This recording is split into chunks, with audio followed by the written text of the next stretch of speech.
Hey, how's it going, everybody? So I know the last video was meant to be my last, but I couldn't leave that wonderful cliffhanger. So I figured I'd go ahead and make one last video for now and give you an update. As you can tell from the title of this video, the results came back, and I am a late stage adult type 1 diabetic. Talk about heartbreaking. But this is not a woe is me video. This is what do I plan to do about it? How am I gonna confront it? Have I figured it out yet? Do I even know what I'm up against? And so let's answer a couple of those. So first off, how did I figure it all out? I explained briefly in the last video. It was really by a very unique chain of events that I really think, without sounding preachy, and I don't need to really, let me say this. I don't need to put a intro at every time I talk about God as sounding preachy. I'm very proud of my faith. I just try not to cram it down people's throats, but at the end of the day, if it wasn't for God, with the life I've lived, I don't think I'd be here today if it wasn't for him. So let's just say it's a very unique chain of events that I know that God has full control over. But if it wasn't for me joining the gym, going into the boxing, doing all those things, and ultimately finding out that I am a type 1 diabetic, who knows what would happen if I didn't have an opportunity to work with it, you know? So at the end of the day, I found out, and I asked the doctor, I was like, please tell me it's just type 2 or some sort of who knows? Maybe I don't know what I was asking for. But when she said type 1, I kind of broke down a little bit. And I know that because my brother, he had type 1 diabetes since he was a child. Since he was a child. And my brother was always my hero as a kid, someone I looked up to, and even as an adult, I found it just very, very inspiring the way he was able to just live his life normally. And you know, he'd give himself his injections, and even as a teenager, he would be diligent about his injections and tests and all those things. And I guess realistically, I feel like I have an unfair advantage when it comes to that, because with today's modern technology, I have a glucose monitor. I have a little pen instead of what I used to see him do, you know, get these long needles. And I mean, if I wanted to, I guess I could get an insulin pump. So it's doable, it's manageable. I'm not managing it well yet. I just got done working out, and I've pretty much been consistently over 300, which if anybody knows out there, that's not good. That's very bad. In fact, if you Google that, they're like 3 days tops, go to the hospital. I'm like, that ship has sailed. So I'm still trying to control it, still trying to maintain a similar life. I wasn't a big carbohydrate eater before, but you're supposed to eat in a certain amount. And I'm trying to figure everything out, whether it be managing this through ADA or managing this through keto or managing this through it. I don't know. And I'm not a medical doctor. So if you're watching this video and you see type 1 diabetes and you say, oh, he's going to give me ideas, no. In fact, there's quite a few people on this website that have been type 1 diabetic since they've been a kid. They have great knowledge. I'm watching them too. This is not a knowledge video. This is just an update for those who have watched. Sorry, I keep switching arms because I just got done working out. My arms are tired. So at the end of the day, it's what am I going to do about it? And at first, I felt pretty defeated. I do have to stop boxing. That was a huge, huge thing for me that I was so excited to do. I was very positive about it. I really was ready to get in and do a little. And now I can't. It's not that I can't. And maybe one day I can. I talked to the boxing coach about it.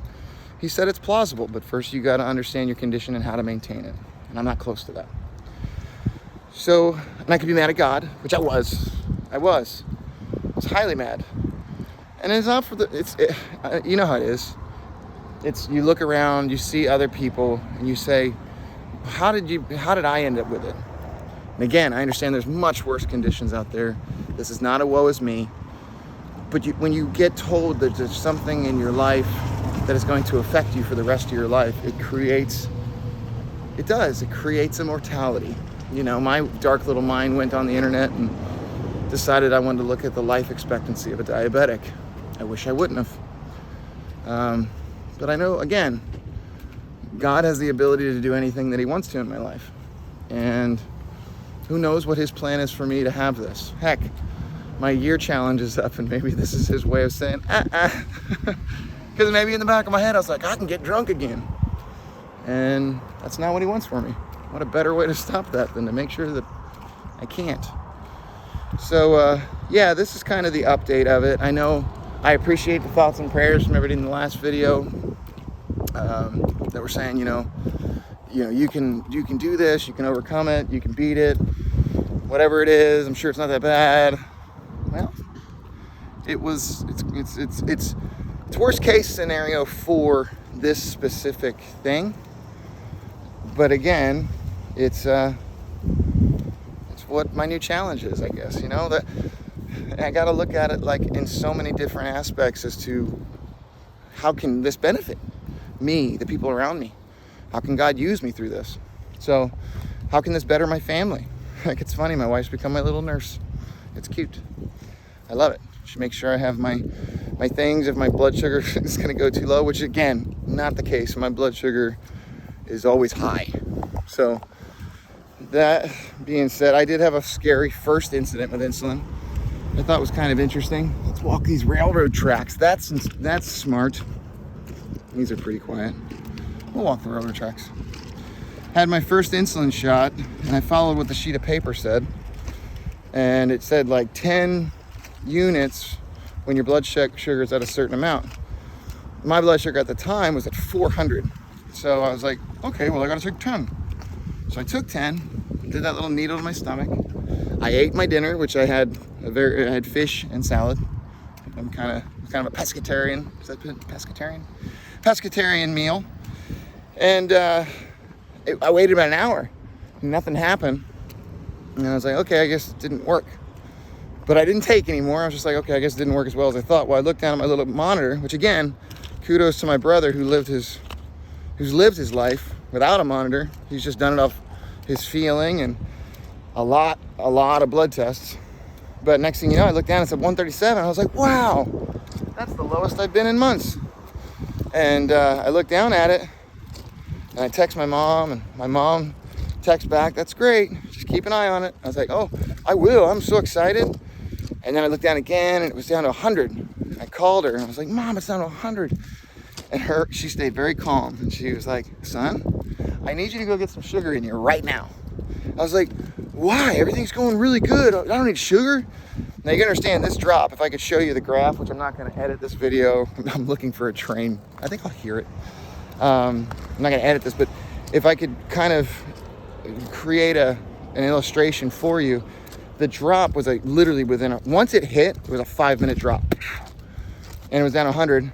And she goes, get sugar. So I was like, okay, cool. I'll have a rice cake, which I ain't gonna lie. First time I've eaten some carbs, or started to eat some carbs again, and they're delicious. Probably not good for you, but boy, was it delicious. I'm sure some doctors out there who I follow, Dr. Berg, Dr. Kent Berry, I was very into the keto lifestyle. They'd be like, what are you doing eating carbs? But yeah, I work them off. I'm not stagnant. Anyway, moving back to the story. So down to 100, and I'm on the phone with my mom.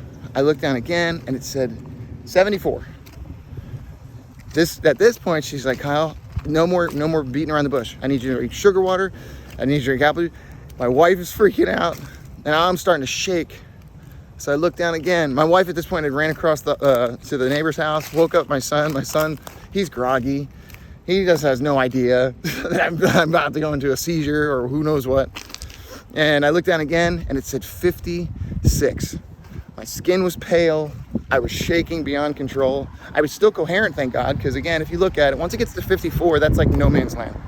That's like good luck with your hopes and dreams land. That's like if you have a last will and testament right there.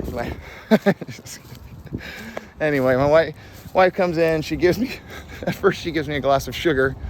I was like, well, that's cute. Can you add some water? I guess I'm still demanding at 56 blood sugar. And she gives me the glass of sugar. I drink the glass of sugar.